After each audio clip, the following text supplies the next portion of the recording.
ಪರಿಷತ್ ಚುನಾವಣೆಯಲ್ಲಿ ಜೆಡಿಎಸ್ ಅದೃಷ್ಟ ಪರೀಕ್ಷೆಗಿಳಿದಿದೆ. ಶಾಸಕರ ಸಂಖ್ಯೆ ತಮ್ಮ ಪರವಾಗಿ ಇಲ್ಲದೇ ಇದ್ರೂ ಕೂಡ ಅಭ್ಯರ್ಥಿ ಇದ್ದಾರೆ ಕಣದಲ್ಲಿ. ಪಕ್ಷದ ಒಗ್ಗಟ್ಟು ಪ್ರದರ್ಶನಕ್ಕೆ ವೇದಿಕೆ ಮಾಡಿಕೊಂಡಿದೆ ಜೆಡಿಎಸ್. ಕಾಂಗ್ರೆಸ್ನ ಆಂತರಿಕ ಅಸಮಾಧಾನದ ಲಾಭದ ನಿರೀಕ್ಷೆಯಲ್ಲಿ ಜೆಡಿಎಸ್ ಇದೆ.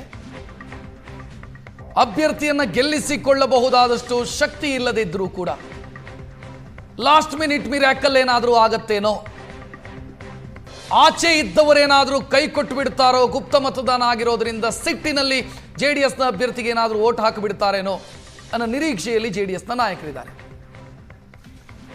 ಹೆಚ್ಚಿನ ಡೀಟೇಲ್ ನೀಡೋದಕ್ಕೆ ನಮ್ಮ ಪ್ರತಿನಿಧಿ ಸುರೇಶ್ ನೇರ ಸಂಪರ್ಕದಲ್ಲಿ. ಸುರೇಶ್, ಈವರೆಗಿನ ಬೆಳವಣಿಗೆಗಳನ್ನು ಗಮನಿಸಿದರೆ ಜೆಡಿಎಸ್ ಗೆಲ್ಲಬಹುದಾದಂಥ ಸಾಧ್ಯತೆ ಮೇಲ್ನೋಟಕ್ಕೆ ಕಾಣ್ತಾ ಇಲ್ಲ.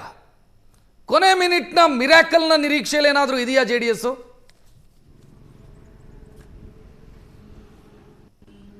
ಖಂಡಿತ ರಕ್ಷಿತ, ಜೆಡಿಎಸ್ ಬಳಿ ಇರುವಂತದ್ದು 18 ಶಾಸಕರ ಸಂಖ್ಯೆ ಅಷ್ಟೇ. ಅದರ ಜಿ ಟಿ ದೇವೇಗೌಡರು ಕೂಡ ಜೆಡಿಎಸ್ ನಿಂದ ಅಂತರ ಕೊಂಡಿರೋದ್ರಿಂದ ಅವರ ನಡೆ ಏನಾಗುತ್ತೆ ಅನ್ನೋ ಕುತೂಹಲ ಕೂಡ ಇದೆ. ಅಂದ್ರೆ ಪ್ರತಿಯೊಂದು ಮತ ಕೂಡ ಬಹಳ ಇಂಪಾರ್ಟೆಂಟ್. ಅದರ ಜೊತೆಯಲ್ಲಿ ಬಿಜೆಪಿಯ ಹೆಚ್ಚುವರಿ 5 ಮತಗಳು, ಯತ್ನಾಳ್ ಅವರ ಒಂದು ಮತ ಕೂಡ ಜೆಡಿಎಸ್ಗೆ ಸಿಗುವಂತಹ ಸಾಧ್ಯತೆ ಇದೆ.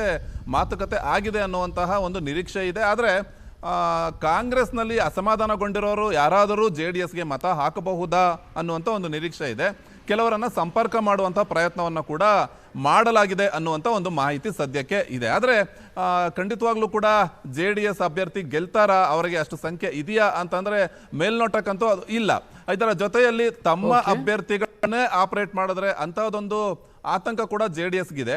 ಹಾಗಾಗಿಯೇ ಎಲ್ಲ ಜೆಡಿಎಸ್ನ ಶಾಸಕರು ಕೂಡ ಇದೀಗ ದೇವನಹಳ್ಳಿ ಬಳಿಯ ಒಂದು ರೆಸಾರ್ಟ್ ನಲ್ಲಿದ್ದಾರೆ. ಇಲ್ಲಿಂದ 9 ಗಂಟೆಯ ನಂತರ ಎಲ್ಲರೂ ಕೂಡ ಒಟ್ಟಾಗಿ ವಿಧಾನಸೌಧಕ್ಕೆ ತೆರಳ್ತಾರೆ, ತಮ್ಮ ಮತವನ್ನ ಚಲಾಯಿಸ್ತಾರೆ. ಅಂದ್ರೆ ತಮ್ಮ ಶಾಸಕರು ಒಟ್ಟಾಗಿದ್ದಾರೆ ಅನ್ನೋದನ್ನ ಒಂದು ಒಂದು ಒಂದು ಒಂದು ಟೆಸ್ಟ್ ರೀತಿ, ಅಂದ್ರೆ ತಿಳಿದುಕೊಳ್ಳೋದಕ್ಕೋಸ್ಕರ ಆದ್ರೂ ಈ ಒಂದು ಚುನಾವಣೆ ನೆರವಾಗಬಹುದು ಅನ್ನುವಂತ ಒಂದು ಮಾಹಿತಿ ಸಹ ಕೂಡ ಸದ್ಯಕ್ಕೆ ಇದೆ. ಆದ್ರೆ ಜೆಡಿಎಸ್ ಅಭ್ಯರ್ಥಿ ತಮ್ಮ ಮತಗಳು, ಅದರ ಜೊತೆ ಬಿಜೆಪಿಯ ಹೆಚ್ಚುವರಿ ಮತಗಳು ಮತ್ತು ಕಾಂಗ್ರೆಸ್ನಲ್ಲಿ ಅಸಮಾಧಾನಗೊಂಡವರು ಯಾರಾದರೂ ಕೂಡ ಮತ ನೀಡಬಹುದು ಅನ್ನುವಂಥ ಒಂದು ನಿರೀಕ್ಷೆ ಇದೆ.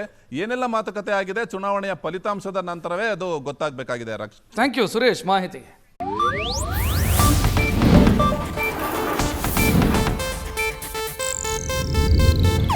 ಇದು ಏಷ್ಯಾನೆಟ್ ನ್ಯೂಸ್ ನೆಟ್ವರ್ಕ್ ಪ್ರಸ್ತುತಿ.